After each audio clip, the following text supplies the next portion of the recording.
Organizing. If you can pull off organizing an organization, that really helps you an awful lot. Just having a good structure, just sitting down and having something available for the next person to do the next process, and having all those resources available, having a good solid structure, having some of the nuances of the debris of life being removed from your life. It can come from anything from the fact that the parking lot's not properly paved and somebody gets out of the car and it's been raining all day and they put their foot into a puddle and it shrinks. It frustrates the whole day. Something as simple as that, all the way to making certain that you have a good structure so that the 5 meetings you go to during the day, they all have a similar format on the agenda and the minutes. You have to sit down there and scramble around. Even the simple things in organization can help your employees have a much better day and be much more highly productive if you pay attention to some of the different aspects of it. Part of it is knowing the roles of who's who in it. You have your top management. You're going to look on your 3 years plus planning out. Keep in mind, strategic is 3 plus years, and the top management, that should be the regular focus, making certain the organization is pushing out for that long term future. And your middle management really should be focusing on those tactical plans, really at the division level, at the branch level, plant managers, that different type of level, where they're going to be looking 1 to 3 years out to make certain that those are accomplished, and they should mesh totally between the tactical and the strategic, one on top of the other.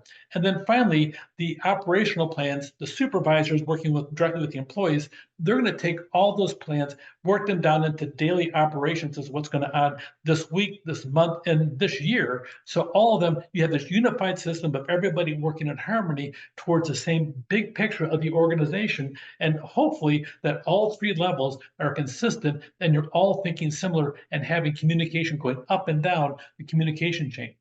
If you look over here, this is a good structure of management. You'll see it in different shapes and configurations. Amazon, for instance, has a very top-down pyramid-shaped structure, and to some extent, that's because it's a mechanistic type organization where it's very structured, and you're the employee, go pick these things over here, put them on the truck, deliver them to the employees.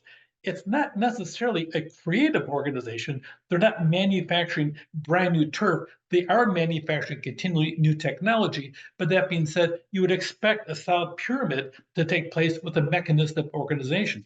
If you're having a highly creative organization, a biotechnology laboratory, you're going to want people that can sit down and drift outside of high structure because the industry itself is highly creative. So you'll have a different thing and you'll have a flatter organization. A lot of times we've flattened down the organizations, and this plays a big role in organizational behavior. We flatten them down because of the fact that the manager no longer has to be the holder of the information. The employee can get on their computer, even on their phone, and download a massive amount of information if they choose to do so. So they don't need to have the manager be the holder of the information. Everybody can hold the information. But that being said, the supervisor then can have a much broader span of control and be able to have a different type of organizational structure and maybe save a lot of time and money by having more employees reporting to them if they're a good, serious, solid manager and a leader. Couple things you have to know about when you're organizing things is the 3 different types of skill sets, because they'll differ from between each one. You'll see here that all 3 exist for the top managers, middle managers, and the first line managers, but you'll see different aspects. Your first line managers, they really have to know how to get the work done. That's their job. They're going to work with the employees and make certain that everybody is getting the work done itself to sit down and accomplish the goals for that period of time, especially for 1 year and less. They're focusing it. You'll see the human relation skills at all 3 levels have to have a comparable amount, but you'll see the conceptual skills on the first line managers. The conceptual skills is big picture, but you want the first line managers, first of all, to know what's happening on a day-to-day basis and be on top of those different aspects regularly so they know what's happening and to make certain it happens exactly how everybody's expecting. Then you have a change about the next level. You'll see there's less technical skills involved and more conceptual skills. Then even at the top skills, you'll have a lot more conceptual skills in the process. Now, just a note here, okay, the data shows all the way from 1990 all the way to 2018 that 74% of your chief executive officers are promoted from within. Now, I'm saying that specifically here because what that means is They came along, and once upon a time, an awful lot of CEOs were at first line manager, and they became promoted up, up, up, up in the process. So don't ever think just because they're CEO, they forgot the technical skills. No, once upon a time, they were probably a rock star on that first line manager, and that's how they got to be the CEO. So please never forget that the CEO, just because they're sitting in that chair, it doesn't mean they forgot how to do all the first line stuff. So you need different kinds of skills. Social media manager. This happens to be one of the fastest growing careers today.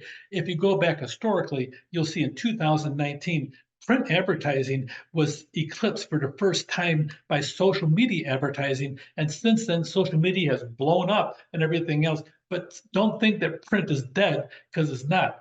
The differences between is that when your phone, when you get a message from somebody who you don't care for, you go click, click, click, and it's gone. If somebody mails you something, you have to suffer with somebody brings in the mail. You go out to the mailbox, pick it up, you get a card, and it says, ah, nah, nah, nah, nah, and you have to physically touch it, and then you have to decide to throw it away. You actually hold on to that piece of paper far longer than you would on a social media advertisement. It's interesting, isn't it? So pay attention to what the world's out there. There's one thing that's still out there. Thank you works. It still works. It's said so seldom. If you're the one that says thank you, it's a big deal. You know what my favorite line is? If somebody's helped me, I tell them, you know what? I really appreciate it. You have made my day and maybe my entire week. Thank you very much.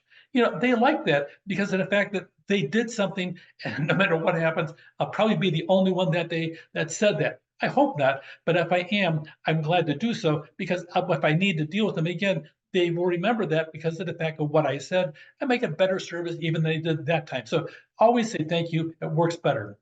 This whole idea of being organized creates a unified system, and staffing, hiring, motivating. A couple things in staffing: don't hire somebody because you're in a rush.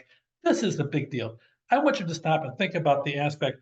If you hire somebody, and if you hire somebody, even a simple job, $50 to $60,000 a year, and you're going to pay 40% of that above the salary in benefits. Benefits, by the time you're all done paying your taxes and everything else, especially in California, you're going to be paying anywhere from 32 to 40% more. So let's say $100,000. If you hire somebody for $100,000 a year, $60,000 salary, and 40,000 benefits, here's what your cost is going to be. Over 20 years, it's $2 million. Hiring is a $2 million expense. Make that assumption, and maybe you'll caution and don't rush into something. Don't hire somebody because, oh, they did a really good job over here. They did one job out of 17 and they're good. I'm sorry. If they did 10 out of 17 really good, and then all of a sudden they're really good. So pay attention. Don't sit down and be caught up by somebody's appearances. Don't be caught up because they can talk really well. Sometimes some of your best people in the interviews, they're really quiet speakers and everything else. The question is, are they a good fit and can they get the work done? That's what it comes down to. Forget about all the extemporaneous things. Focus in on, do they have the skills? Do you think they're going to sit down and do a good job? Do you think they'll be there a good long time and help you be successful? Would you like to work with them day in, day out? Keep in mind those three skills: technical, human relations, conceptual. Look at the different levels of management and the range of the scope of decisions they should be making. Know about the C-suite, the chiefs. We call them typically vice presidents or vice whatever. But in essence, they're the chief executive officer, chief financial officer, chief technical officer, chief human resource officer. We call those all the C-suite. So in organizing, keep the structures in mind. It's going to help you long term. Take care.